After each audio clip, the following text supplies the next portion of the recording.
Good morning, everyone. Welcome to all who are here and who are listening on the radio or on Facebook. We'll start with announcements. Annual reports, this is just a reminder that those who normally submit an annual report, those are due in the office no later than today. So if you don't have it ready, hurry and do that. Annual meeting, a reminder that that's going to take place on February 1st, following worship. And a reminder that Pastor Ann will be out of the office on vacation from January 21st through the 31st. Our voicemail and email systems are checked regularly throughout the day, so you can leave a message that way if you like. However, if you have immediate concerns or an emergency, feel free to call Christy directly at 608-837-8144. Are there any other announcements that anybody has? If not, we're wondering if there are any birthdays or anniversaries to celebrate today. Okay. Hearing none. Prayers. We hold in prayer this week those who have immediate concerns. The Harold and Julie Thompson family on the recent loss of their daughter, Brenda Vogler. Mary Riesgard, sister-in-law of Bob and Helen Riesgard. Larry Gorman, Judy Sandberg's nephew, Wade Bernander, and his wife, Jamie, who are experiencing a high-risk pregnancy with their unborn daughter. Josetta Grace, Randy Privenel, Bernie Spink, Kevin Stoddard, and Stuart Privenel. At this point, I'll turn it over to Pastor Ann. Good morning, everyone. So worship is going to be a little different this morning. We have a presentation from Ben, the RIO EMS director. So the rest of our service is going to be shortened. That meant that I didn't have to write a sermon for this week. Party, party. No, that just meant that I slept a little extra. So with that, Lynn will be introducing officially Ben. So our service is basically going to be some prayers, and we will have communion still. But yeah.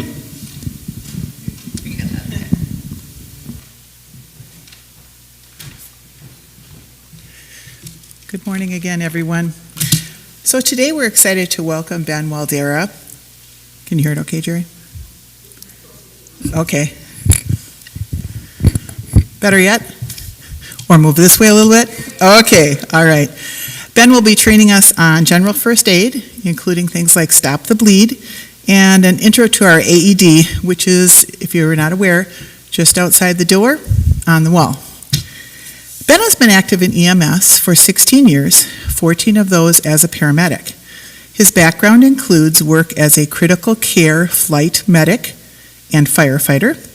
He has experience in pre-hospital care, in-hospital setting, and private EMS. He has served as the RIO EMS chief since 2022. Please join me in welcoming Ben.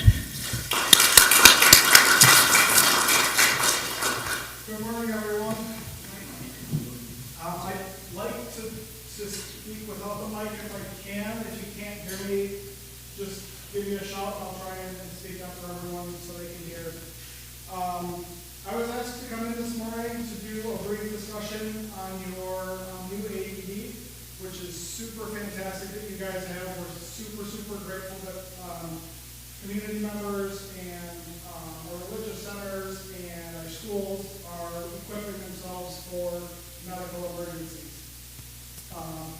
In rural healthcare, like we have in RIO, most of our responders are volunteers, and it does take some time for us to get from our homes to the station, get the ambulance, and get out here. So anyone that is willing to step up and help in any fashion or any type of emergency is a great help to not only us, but the patient that needs that care. So we're super, super grateful that as a congregation you guys have chosen to have an ED at your place of worship. community, so we'll give you kind of a brief overview on how it works. So you may find yourself at Piggly Wiggly with an AED, finding yourself helping someone in time of need. The second thing that we're going to talk about today is a campaign that has recently become kind of a big push throughout the nation. It's called Stop the Bleed. It's very simple, it's basic first aid, and really this can save lives. So I have a brief presentation on that I'd like to do first, and then we'll go through kind of some of the more fun things where you get to put your hands on some of the trainers and some of the things that we'll talk about in the Stop the Bleed presentation. So I'm going to try and throw this up here, just bear with me for a second.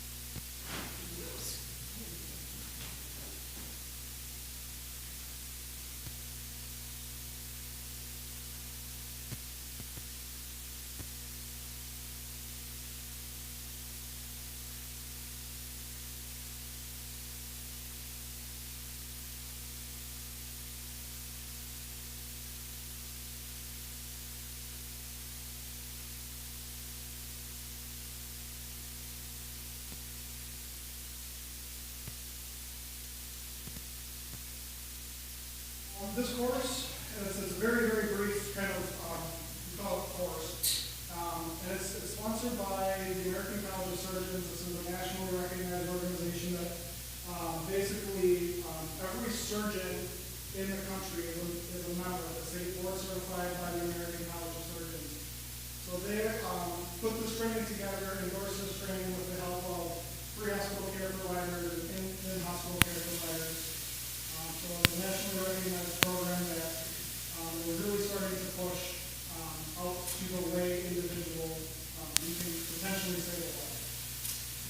I do just want to caveat this training with a little bit of a kind of a caution and warning that bleeding emergencies can be graphic and disturbing. For the most part, the pictures that you'll see in here are simulated, they're computer generated, there's nothing with actual patients.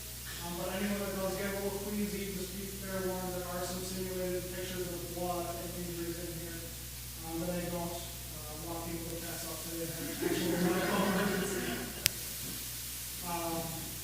So it's pretty simple. Bleeding can get, right? We can bleed out with an arterial bleed within 2 to 3 minutes. But you guys should be empowered to stop that bleed. You can save a life by stopping bleeding. Where can you use this training? Think in the last 24 hours where your travels have taken you. Could be to the grocery store. Could be to a loved one's house. Could be to your place of work. Could be your place of worship. Any place that you go to where there's a potential for bleeding. Could be a car crash. Could be you cut your finger at home cutting vegetables. It could be your place of work. Maybe you're out shopping wood. Maybe you're with a loved one who has a mechanic shop. Right? Any of these places can be places where bleeding can happen and where you can save a life. I'm going to switch really quick because this is a great point to go into kind of where this can be used.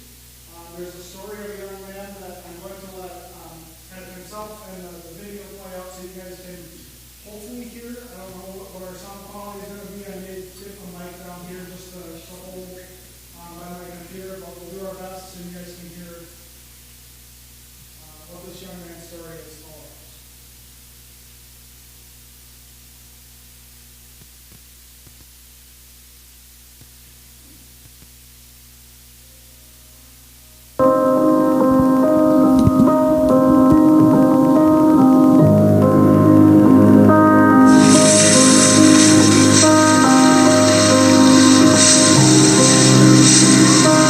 For better or for worse, I remember everything. All the girls screaming next to me, and then my leg just started to kill, and I looked down, and then I was, oh my God. odd. If he hadn't had the attention he had within 5 minutes, it could have been a whole different story. All the stars were aligned, and Jonathan, this happened in the right place with the right people. He was very lucky to survive. It's a short course, 30-second course. You make any one mistake, you don't have time to make up for it. Jonathan was in the gates. We were like cheering him on in the gate. He was having a really nice run. I was videoing him, and I remember seeing his ski came off. Didn't look like anything serious. So I immediately turned the video up and panned up the hill. As I panned back down the hill, it became very obvious that something was really, really wrong. Tim, you might want to come down here. Jonathan comes down the hill, loses a ski. Ski goes up on edge, and he rides the rail right down. The edge of that ski, you can see from the toe piece to the tip, was just red. There was a big trail of red blood across. And then I looked down, and my whole leg was just open. We didn't really know what to do, but luckily there was a group of trained people there that went straight to him and helped him out. I mean, instinct just said stop the bleeding, but the amount of blood that was coming out was extremely fast. So I think we all were thinking the same thing at the time. It's going to take a tourniquet to slow that bleeding down. Jonathan says to me, I feel tired. That's an SOS. That means you're bleeding out. At that point, I was just trying to stay awake. The ski patrol were there very quickly, and I want to say within 3 to 5 minutes he was on a sled and on his way down. When I walked into the emergency room, I could tell it was just a really bad situation. He had a major laceration to the middle of his thigh, injuring blood vessels and muscle. He had a lot of bleeding. If the same injury happened, 90% of the time, he probably wouldn't have survived it. The fast reactive response likely gave Jonathan's odds, in his favor. They all had just had tourniquet training. Stop the bleed training definitely saved my life. The Stop the Bleed training course is essentially 1 hour to teach people what is life-threatening injuries and what can be done, and people can actually do what they have just been taught to do. You learn how to identify a life-threatening bleed. You learn how to apply a tourniquet correctly. It's so much simpler even than CPR. I definitely feel prepared after taking the class that I could put a tourniquet on someone and save their life. Going forward, carrying these Stop the Bleed kits for an accident like this is really, really important. The techniques that are taught in this are being utilized by lay people to save lives. I feel like I'm taking a tragic situation and making something positive about it. If I can save another child or another parent from going through what Jack and I went through, that'll mean the world to me. I'm definitely just more thankful for everything and the training that's around that I could definitely teach other people also.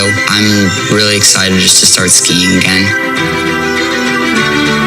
My name is Jonathan Davis. Please consider taking a Stop the Bleed class.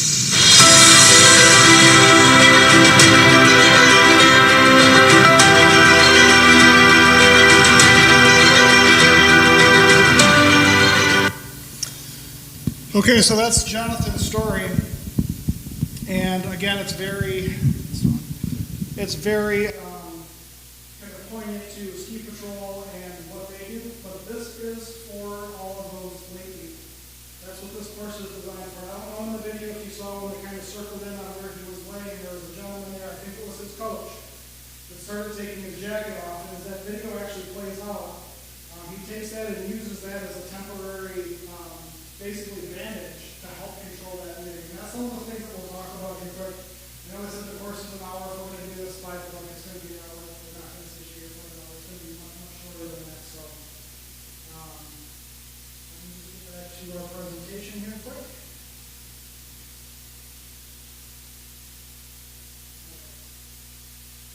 So, this is kind of an important message for everyone that severe bleeding can be fatal in as little as 3 to 5 minutes.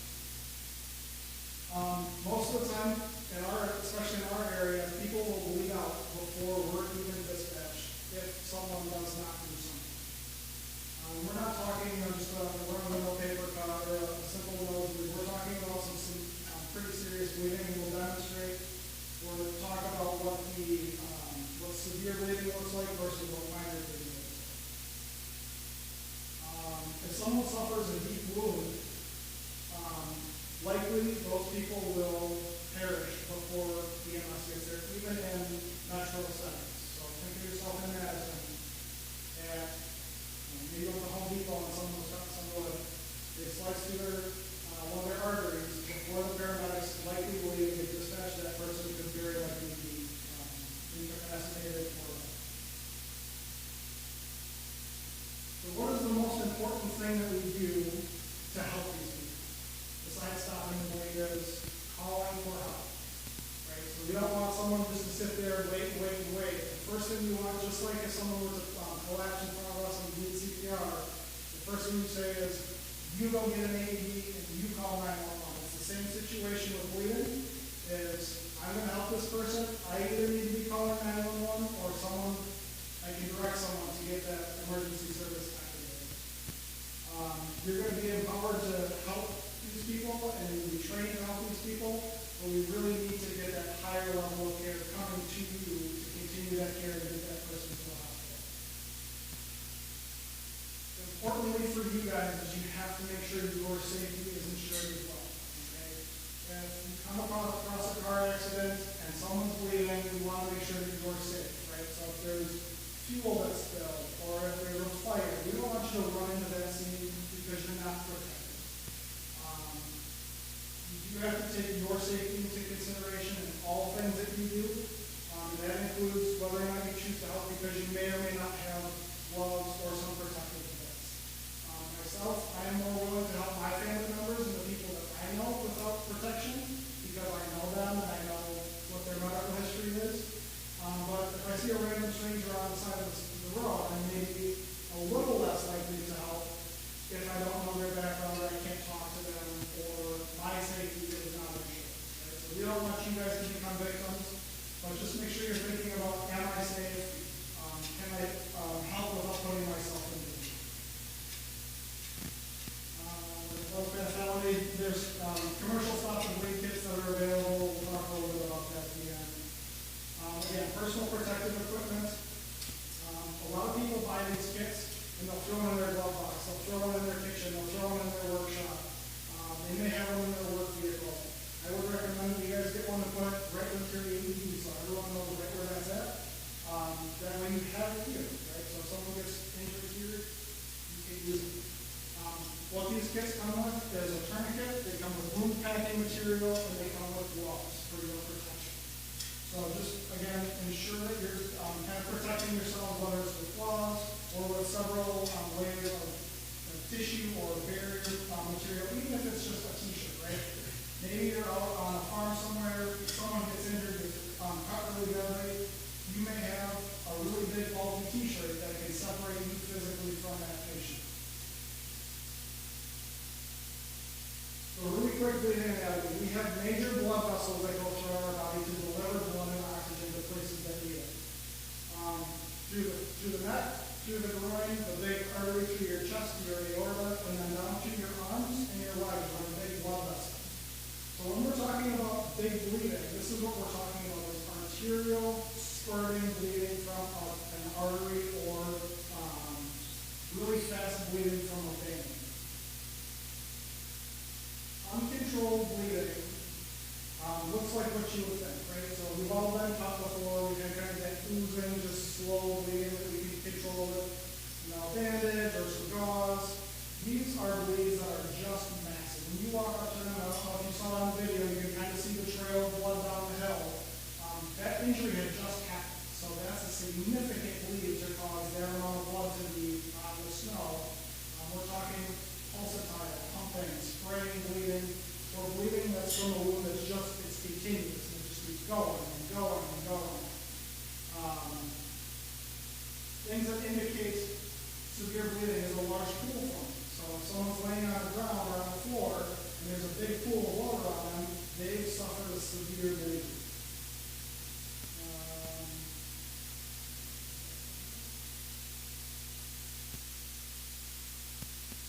How do we control this bleeding? Well, first we need to find the wound, right? So if we can easily identify, hey, I cut my arm right here, it's right there, we're going to put the right pressure on it. What can be a challenge to finding those places where someone may be injured? It's wintertime, right? We're in Wisconsin, it's cold. We put how many layers on because the wind chill is -20. So if someone gets injured, they may be bleeding under clothing. We will have to remove all of that to try and figure out where that bleeding may be coming from. The first step, folks, of stopping bleeding is direct pressure. So something just as simple as putting a gloved hand over that site and just holding direct pressure. We're going to demonstrate that with the skills practice here in a little bit. You can use anything to kind of put direct pressure under. A gloved hand works just fine. Things like gauze, paper towel, a kitchen towel, a greasy shop rag will even do the trick. It sounds kind of strange, like why would I do something that's kind of dirty and gross? Doesn't matter. You're going to save a life. They're going to go to the hospital. They're going to get antibiotics. They will be treated for anything that you introduce into that wound. But we have to stop the bleeding or it doesn't really matter. If direct pressure doesn't work, step 2 would be packing the wound. We would take things like paper towel, like a shop rag, like a t-shirt, and actually pack that into whatever is bleeding. It's going to cause some pain, but it does put direct pressure on the site that is bleeding. Again, after we get that wound back, we go back to direct pressure over that site. We really want to put pressure on that to help that blood from coming out. We're putting pressure on those arteries and vessels that are solid to keep the blood flow at a minimum.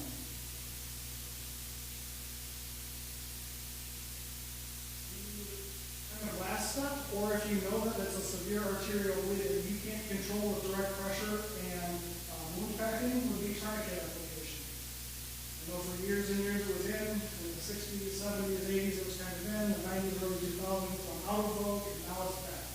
There's a lot of evidence from, surprisingly or maybe unsurprisingly, from military service in Afghanistan, Iraq, Kuwait, that demonstrates that tourniquets actually help people, right? We're pumping out blood, pumping out blood, pumping out blood. Well, they may lose a foot, but you're going to be alive, right? And the research now is suggesting that you can lab like limbs and distal further away from the tourniquet will survive up to 6 to 8 hours after tourniquet placement. So we're really not as concerned about the tourniquet placements as we used to. We actually really recommend that if they're super severe bleeding, we get those tourniquets on sooner rather than later.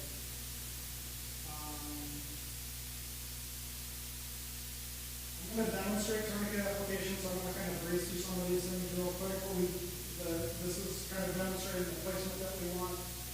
Tourniquets need to be at least 2 to 3 inches above the site that is bleeding. So if I have a cut here, 2 to 3 inches would be my elbow, right? So we don't really want that over a joint. We would want that probably up on my bicep. And that's going to go on as tight as we can get it initially, and then we're going to turn the windlass, which I'll demonstrate to get that snug down. We're going to buzz through all this with the actual application. So people will say sometimes, well, what happens if I put a tourniquet on and it doesn't stop bleeding? We can go back and do some of the things that we've already done. So maybe we've identified, hey, this person's going to need a tourniquet, we're going to put that on, it's still bleeding. We can try going back to wound pack and direct pressure. The other thing that we can do is if one tourniquet doesn't work, we put on 2. We just put it above the one that we just put on. So if I put one here, I'm going to put another one here. And if I put one here, I'm going to put another one here, right? So 2 is our max. So it just has to be above the first one that we placed.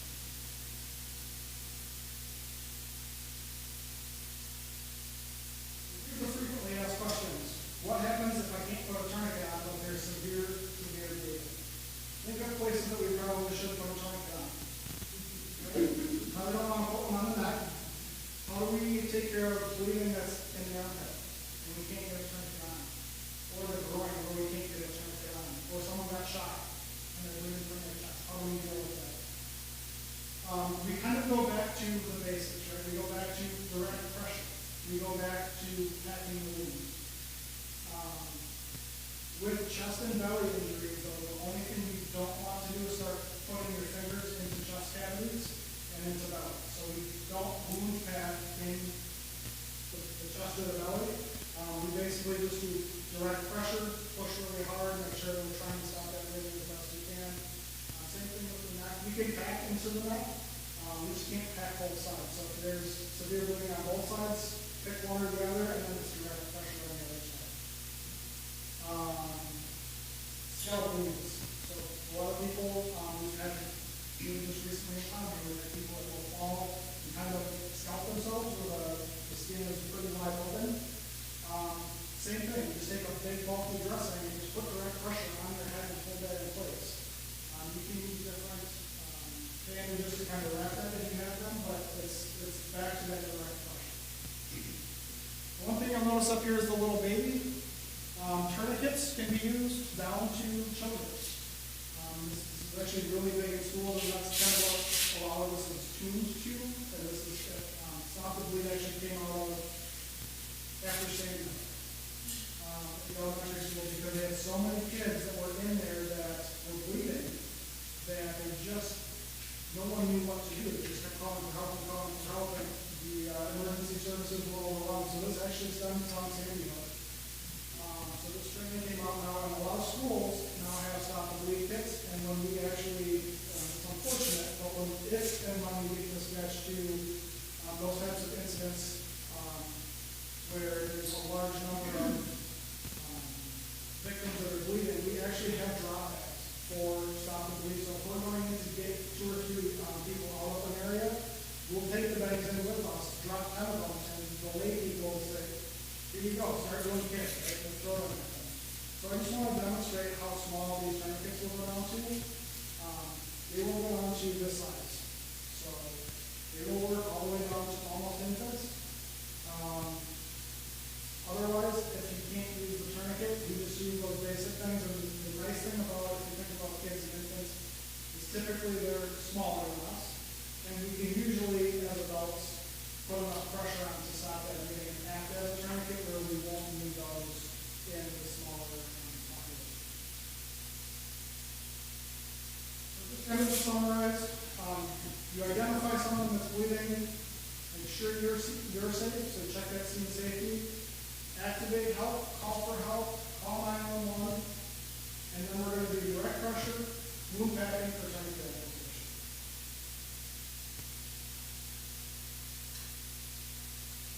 Questions before I kind of demonstrate this up here? And I would invite everyone to come up, just so you can kind of see it, and then I'll let you practice, and we'll go through the AED while you're up here as well. That way everyone has a chance to get their hands on some of the equipment, and we'll demonstrate the AED, and you should be pretty close to time. Up on the projector up here, there's 2 QR codes that you scan. The one is for equipment, which will get an actual kit that has a tourniquet, gloves, and wound packing material. I think it also comes with trauma shears now, so you can cut people's clothing off to access that one. The other one is an interactive course. It's basically just what we went through, but it is more step-by-step, and you learn all those things. It's interactive online. I'll leave that up there. I'm going to go to the next slide, and I'll come back to it, though. So just kind of the parting message. The only thing more tragic than a death is a death that could have been prevented. And again, these are preventable deaths when people bleed out. So you guys should be empowered to stop and help whoever it may be that may be in this situation. That being said, I would invite everyone to come up, and I will just go through the tourniquet real quick and what wound packing and what these look like. I would also invite everyone to write your name. I have a sign out here. Because you have sat through this, you'll get a certificate that says, I attended the Stop the Bleed course and I am certified in Stop the Bleed. So if you give me your email, if you have them, I will get those certificates up. If you don't have an email, I'll print them and I will bring them back here so you can pick up when you're here. Okay?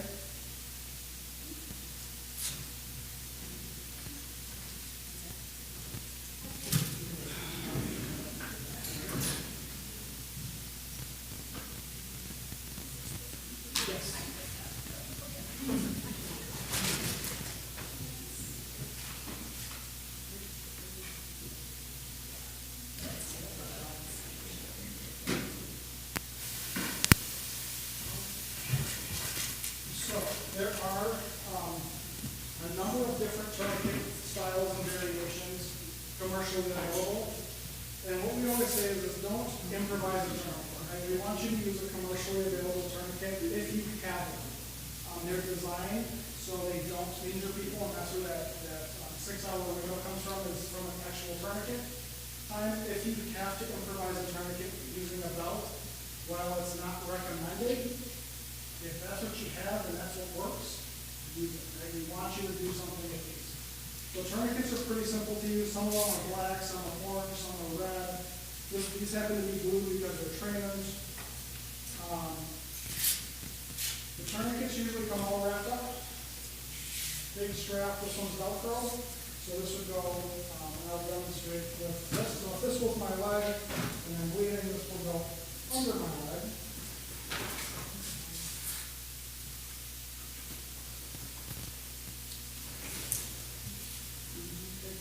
Velcro through the buckle. You snug this down as tight as you can initially. You want this super, super tight. We're going to strap it so the Velcro goes all the way around. And then this little guy on the top, this little thing right here, this is called a windlass. And what we do is we twist this until either we can't twist anymore or until the bleeding stops. So we're going to twist, and this is the part that hurts. And people will scream and cry and say, stop, stop, stop. Don't stop, stop, stop until the bleeding stops, okay? Yes, it's painful, but this is what's going to save your lives. So we'll twist and twist and twist. And I don't know if you guys can see this, but as I twist, the leg actually starts to kind of compress. And what we're doing is we're compressing down on all those vessels, whether they're veins or arteries, above the site that's bleeding, so that hopefully our bleeding wound or our bleeding wounds stop bleeding. We're just going to set that back down. If you guys can, if you place a tourniquet, think to yourself time. There's a little time thing on here. If you don't write it on here, that's fine, but just remember to yourself about what time you place it. So 9:35, so when the paramedics or EMTs meet, you can say, I put this on at 9:35. It's important so they can let the hospital know when their 6-hour window starts.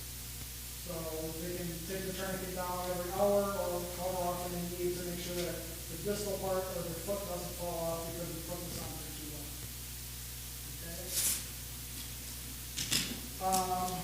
With wound packing, like I said, you can use pretty much anything, whether it's paper towel, a wash rag, your t-shirt, your sweatshirt, whatever you have nearby. This is what we carry. It's called Quick Clot. There's a little chemical in here that actually causes the blood to clot. Obviously, to help stop the bleeding. It's not the old school stuff that you pour in the powder and burns everybody. It's a bad day. This is a new technology. So this is likely what would come in your kit. It's called Combat Gauze. These two are the same. It just depends on the manufacturer and who your supplier is. But these can come in all sorts of different colors: black, red, white. As long as it's something that is long and will fit into a wound, it's fine. It works. Wound packing is pretty simple. We have our bleeding site. We open our package. Here's our lovely gauze. It's nice and long. We're going to push this into that wound. Yes, you can stick your finger in their leg or their arm. It's going to be painful. It's going to hurt them. Again, we're doing this to save their life. So we'll get that kind of started in there, and then we want to keep direct pressure on that bleeding at all times. So we kind of do what's called a finger over finger technique, where once that's in there, I'm going to keep my finger in that wound, and I'm going to use a bigger wound just so it's easier to demonstrate. So a nice big wound. We're going to put that in there, and as we continue to pack this in, the finger goes in over the top of the other finger. The finger that was in initially comes up, and we push direct pressure back in. So you're just feeding that in there like you would be feeding yarn into a bag, right over, end over end, and we just keep putting that pressure in there, and putting that pressure in there. And what happens if we run out and we still have space to go?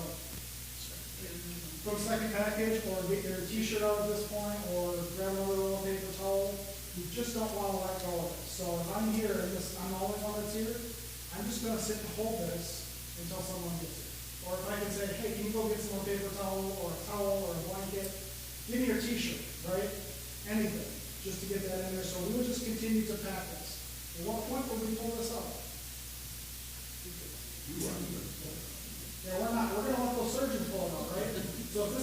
to bleed and it gets more and more bloody, what do? We stack more stuff on top of it until we can't see the blood anymore. We just keep putting pressure.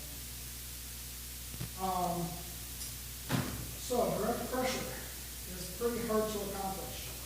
You know how many pounds of pressure it takes to stop arterial bleeding in the body? It's about 20 pounds. You know how much 20 pounds is? It's a lot of weight. So when we talk direct pressure, we're not just talking about this. Right? I'm not just going to put my hands on it. We're talking about basically making the line of the arm indent like we are with a tourniquet. So I'm going to invite a volunteer to come up and put 20 pounds, and we'll actually do it on the floor so the table doesn't break. We're going to put 20 pounds of pressure on and continue to hold this. And we'll put a timer on for 30 seconds. And we'll see how you feel after 30 seconds. Okay? Again, you have to hold this until the EMS gets here. So to get from my house to the station and then from the station to here, it's going to take about 6 minutes. It's 3 minutes for me from the time of, and that's from the time that I get alerted. So if you call 911, it's going to take about 3 minutes for them to do their thing, get us dispatched out, 3 minutes for me to get to the station, 3 minutes from the station to here. So 9 minutes in total, you're going to be holding this pressure. So what's a kind of a cheater way? The cheater way is actually just a technique of holding that 20 pounds of pressure. Does anyone have an idea of how you might hold 20 pounds of pressure on a leg? Exactly. Stick your knee on it. So you're going to kneel like that on their leg, or you can take your hands and do the same thing, but it hurts your back. Right? So it's a lot easier to just kneel on it and hang on, and that's about 20 pounds. Okay? So, I'll let you guys do this. I do want to talk about the AEDs because that was kind of the main focus for coming out today with the AEDs. I have the trainers. This is exactly what your machine is. So, what I tell you with this is going to be the exact same with yours. Very simple to use. It's covered. First thing you're going to do is follow the instructions. Tap and shout, hey, are you okay? No response, you're going to send someone to go get help, call 911, someone to go get the AED, have that next to them, you're going to open this up.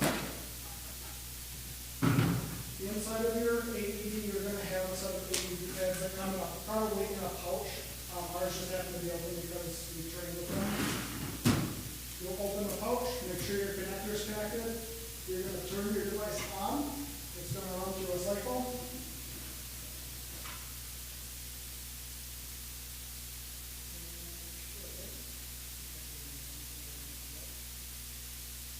What it's going to do is it's going to walk you step by step through what to do. So you'll open your AED pads. So we've checked you're okay. We've called for 911. We've gotten the AED out. We've turned it on. We take the pads out. And then you're going to put these pads on the patient's chest. And I don't know exactly what pads. I can take a look if you have the CPR feedback device in the middle. You may just have 2 separate pads. But you're going to follow the instructions that are on the pad. So this one's going to go on the patient's upper right chest. And then this one's going to go on the lower left chest. It'll be somewhere in this area. Once this happens and it's on the patient's chest, your machine's going to take over and it's going to give you more instructions that says, don't touch the patient, analyzing now. Don't touch the patient, analyzing now. And then it's going to make a determination on whether a shock needs to be delivered. If it tells you that a shock needs to be delivered, it will probably make a noise like it's charging. You probably heard it on TV, it may or may not. And then it's going to say, deliver the shock now, and the big button in the middle is going to flash or light up red to tell you that it's okay to shock. You definitely want to shock, but you just want to make sure no one else is touching them, so you'll say, everyone don't touch the patient, we're shocking, don't touch the patient. And a lot of people like to look at the button when they shock, because that's what they're doing. But I don't need to look at the button to know where it's at, right? So you put your finger on it, and then I'm going to look at the patient to make sure no one's touching it. Because this is going to shock as soon as I hit the button, regardless if I'm looking at it or not. So make sure everyone's clear, shock the patient. They're going to jolt because of that electrical discharge. That's normal. It does not hurt them. If the machine determines they need a shock, they need a shock. And then it's going to instruct you to begin CPR. And that's what we want you to do is start chest compressions in the middle of the chest if you're able. Again, with clothing, you have to remove all their clothing, pull their shirt up, or if you have a scissor or a shears or maybe they have a button-down shirt, you can just rip those buttons open and expose their chest. We want this directly on the patient's skin, and not on their t-shirt, their sweatshirt, otherwise it will be ineffective. I'm going to see if I can get one of these working to demonstrate actually what the sounds are. This one, so I'll try to get one working, but while I'm doing that, if you want to come up, I have 3 different legs. There's tourniquets, there's wound packing material, there's an arm up here you guys can use to try and practice those things. If you guys are feeling brave and you want to try the tourniquets on each other, you can. It's absolutely, we do this in our classes. You can just do it kind of on a forearm, and it doesn't need to be super tight, right? You don't have to crank it down like you're going to hurt someone. But try it and just see what it feels like on an actual human. It makes a big difference. These are kind of hard, they're heavy, but they move around. They're not quite human-like. So I would recommend at least trying to put the initial tourniquet on without screwing the components on. I'm going to work on getting one of these going so you guys can hear that. I'll be here for questions, but come on up and feel free to play with the things that I brought for you. Don't be shy. I don't mind, I promise. And the sign-up sheet is just at the table over by the piano.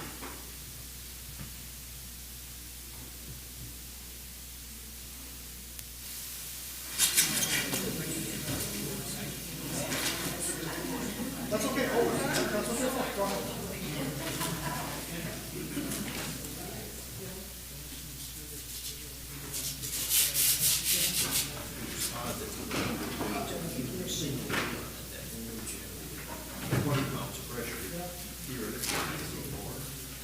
You would think, but it's because it's so distributed.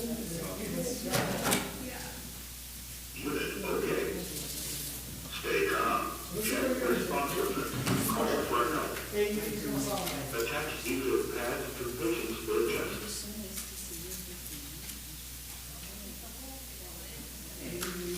Don't touch patient. Analyze it. Don't touch patient. Analyze it. Shock and line. Don't touch patient. Press flashing shock button. Shock delivered. Start shock.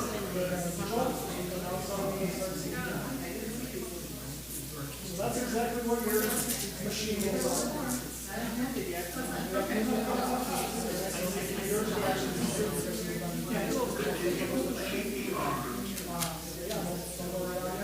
If you have these patterns, it will tell you whether or not you're working hard enough or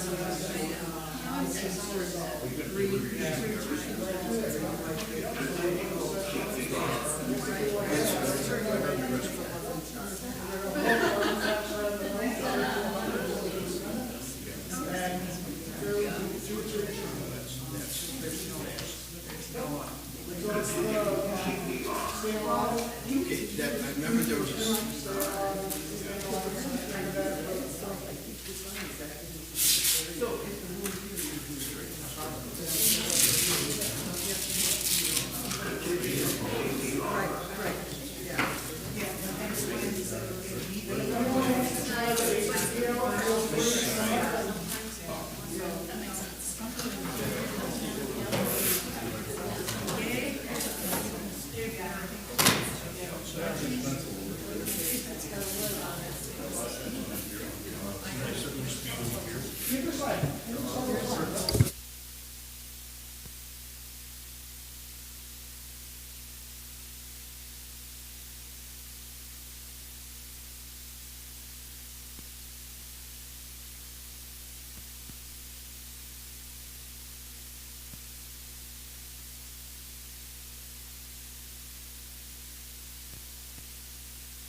So we're going to be doing offering, and then I am just going to go straight into communion for you all.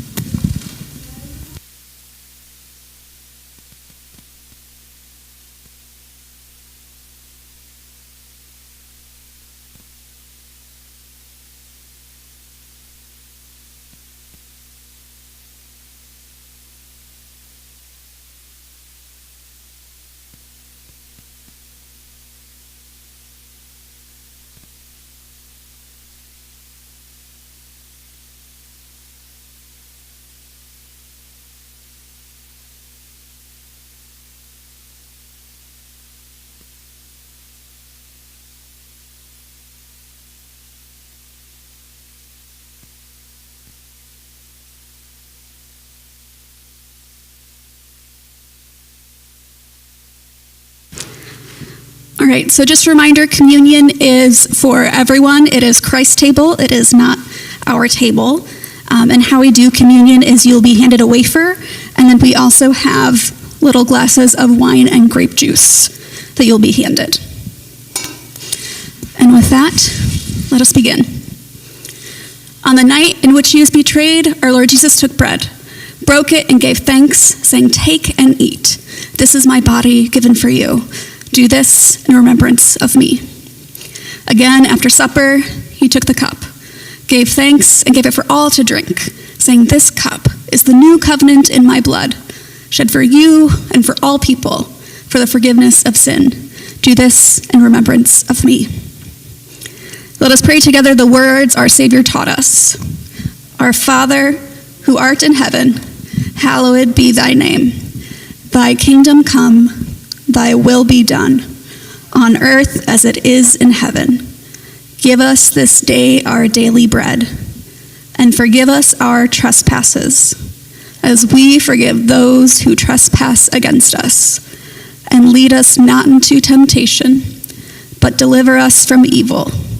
For thine is the kingdom, and the power, and the glory, forever and ever. Amen. Y'all can just come on up for communion if we'll work around stuff. We know what to do.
Radiant God, we have seen your glory in the face of Jesus Christ.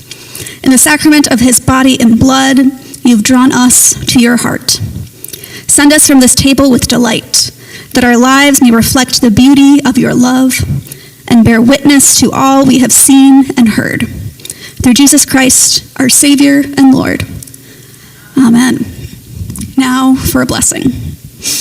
May the triune God, who has put a new song in your mouth and tuned your heart for praise, bless you now and forever. Amen. Thank you, everyone, for attending worship today and sticking with us. It is 10:20, a little longer than we normally do, especially with my short sermons. But with that, go in peace, do justice, love mercy. Thanks be to God. And we do have some snacks in the back.